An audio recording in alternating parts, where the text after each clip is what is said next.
Have you ever stopped to think about how many opportunities we miss by not knowing how to communicate? Imagine walking into a room and, instead of feeling invisible, all eyes are on you.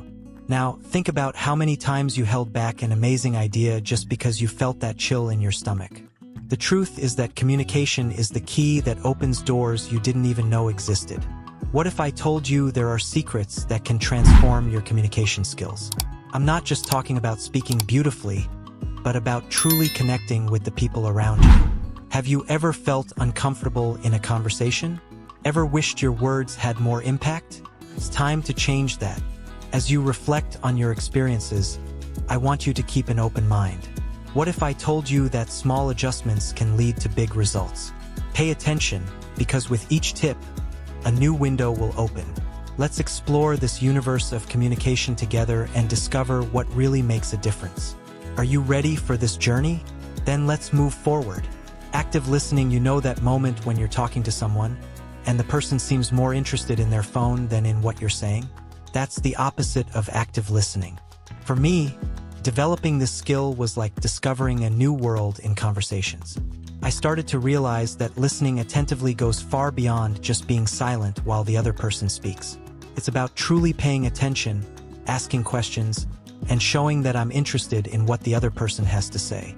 Every time I do this, I feel that the conversation transforms into something more meaningful. One trick I learned is to use open-ended questions.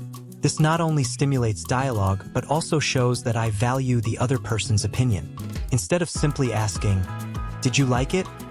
I start with, "What did you think about it?" This small change makes a big difference and makes the other person feel important. Moreover, when I do this, I notice that people open up more and share experiences and feelings that otherwise might remain hidden. Active listening also involves practicing empathy. Sometimes, just by listening to someone's story, I can better understand their emotions and perspectives. This creates a safe space for the other person to express themselves. And when that happens, I feel more connected and present in the conversation.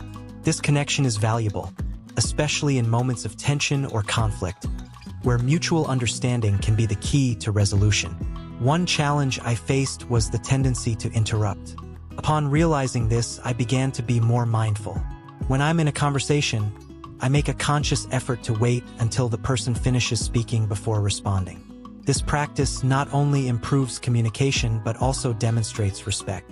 From this, I realized that when I let the other person speak until the end, I can absorb the message better and respond more coherently and assertively. Finally, active listening is a daily exercise. It's a commitment to being present and caring. Each interaction becomes an opportunity for learning and connection. As I continue to refine this skill, I notice that relationships become deeper and more meaningful.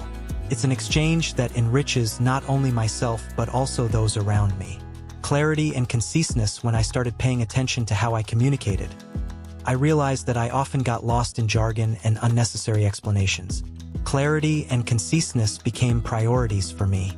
I learned that expressing ideas clearly and directly not only facilitates understanding but also avoids misunderstandings. One piece of advice I received and take seriously is, be clear as water. This made me reflect on the importance of simplifying the message. A practical example I began to apply was in the way I write and speak. Instead of using complicated words or long sentences, I opted for simpler language.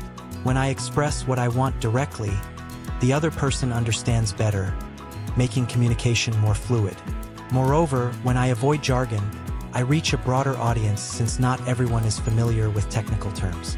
Another essential thing I consider is organizing my thoughts before speaking. When I'm about to communicate, I take a pause to reflect on what I want to convey. This small pause helps me structure my ideas logically and cohesively, avoiding rambling. Because of this, people tend to respond more quickly and effectively, as they grasp the message without confusion. Conciseness also applies to written communication. When I send emails or messages, I aim to be brief without losing the essence of what I want to say. This not only saves time but also shows respect for the other person's time. A short, objective email is much more likely to be read and responded to than a long, tedious text. Lastly, I noticed that clarity and conciseness create a more productive and efficient communication environment. The exchange of ideas flows better, and people feel more comfortable interacting. When I can convey my message clearly, I feel like I'm contributing to healthier and more collaborative communication. It's a continuous learning process, but the results are worth it. Body language. When I think about communication, I can't overlook body language. It's impressive how our gestures, facial expressions, and even the way we position ourselves can impact the message we want to convey. For instance, a simple smile can open doors and create a more welcoming environment. When I'm talking to someone and notice that they are attentive to my body, I feel that the connection strengthens. This is something I also strive to do. Be aware of how I present myself during a conversation. In fact, body language is almost like an extension of words. Sometimes, I might say something positive, but if my posture is closed, the message can get distorted.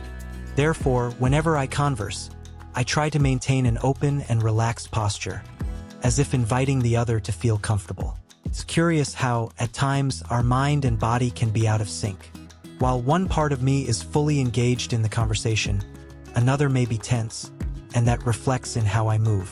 Furthermore, I pay close attention to the reactions of those around me. If I notice that someone is feeling uncomfortable, I can adjust my posture or even change the tone of the conversation. It's fascinating to see how body language can be a thermometer of emotions.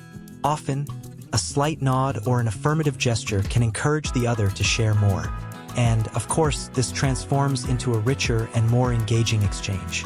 Nonverbal communication. Another interesting point is that nonverbal language varies from culture to culture. What is considered a friendly gesture in one place may be viewed negatively in another. Therefore, cultural sensitivity is essential. Whenever I find myself in multicultural situations, I strive to be even more attentive to nonverbal cues, as this can make all the difference in how the message is received. Ultimately, I realize that constant practice of body language helps me become a more effective communicator. With each interaction, I learn a little more about how my gestures affect others. This awareness not only improves my communication, but also makes me more empathetic and adaptable to the needs of others. Empathy and adaptation. Empathy is a word that has gained prominence in today's society, and it is no different in communication. For me, cultivating this skill is essential to truly understand another's point of view. Often, when I encounter differing opinions, I find that instead of reacting defensively, it is more productive to try to comprehend the other person's perspective. This not only enhances the interaction, but also enriches my own understanding.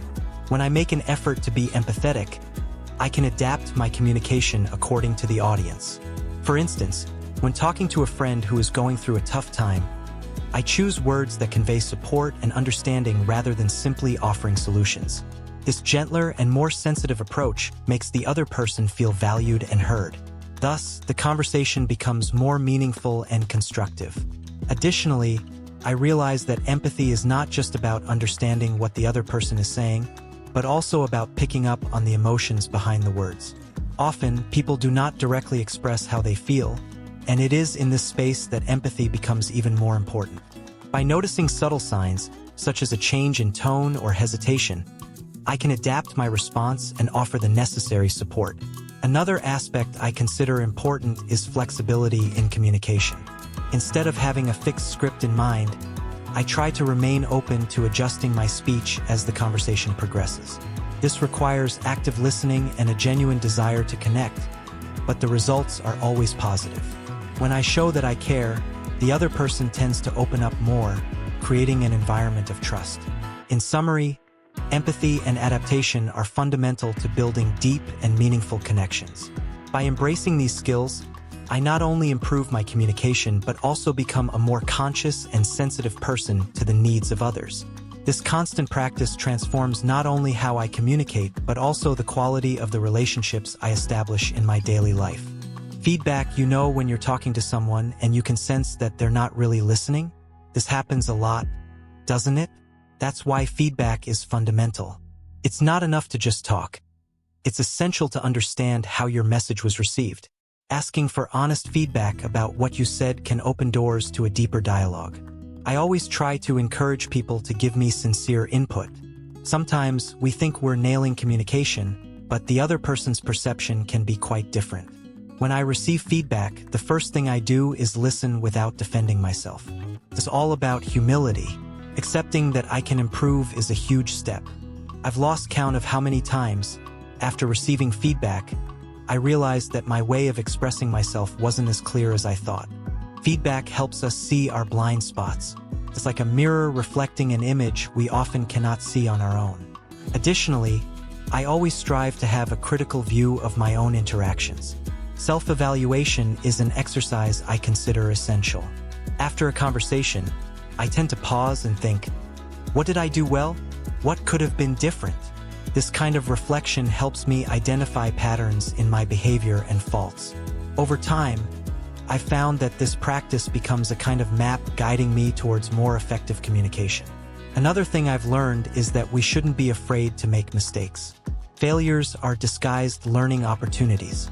When I realize I messed up in a conversation, instead of feeling bad, I try to understand what happened and how I can improve next time. This growth mindset makes me feel more confident and willing to express myself, even in moments when communication gets tricky. Finally, feedback and self-evaluation are not just about what I say, but also about how I connect with people. Over time, I've noticed that the more I open myself up to these practices, the more genuine and authentic I become in my interactions. And at the end of the day, that's what we all seek: real and meaningful connections. So, everyone, now that we've explored the secrets to improving your communication skills, I want you to reflect on something important. Have you ever stopped to think about how the way you communicate can transform your relationships, whether at work or in your personal life? Communication is not just about speaking. It's about listening, understanding, and connecting with the people around you. Imagine the difference that a simple change in your approach can make. How about applying one of these techniques in your next meeting, or even in a conversation with that friend you haven't seen in a while? Give it a try, and let me know how that experience went. Remember, practice makes perfect. Don't be afraid to make mistakes. Every error is a learning opportunity. And if you want to delve even deeper, what other aspects of communication would you like to explore? What else hinders you from communicating effectively? Leave your questions in the comments, and let's embark on this journey of growth together. Oh, and don't forget to subscribe and turn on notifications so you don't miss the upcoming tips that will help you become an amazing communicator. Let's transform together.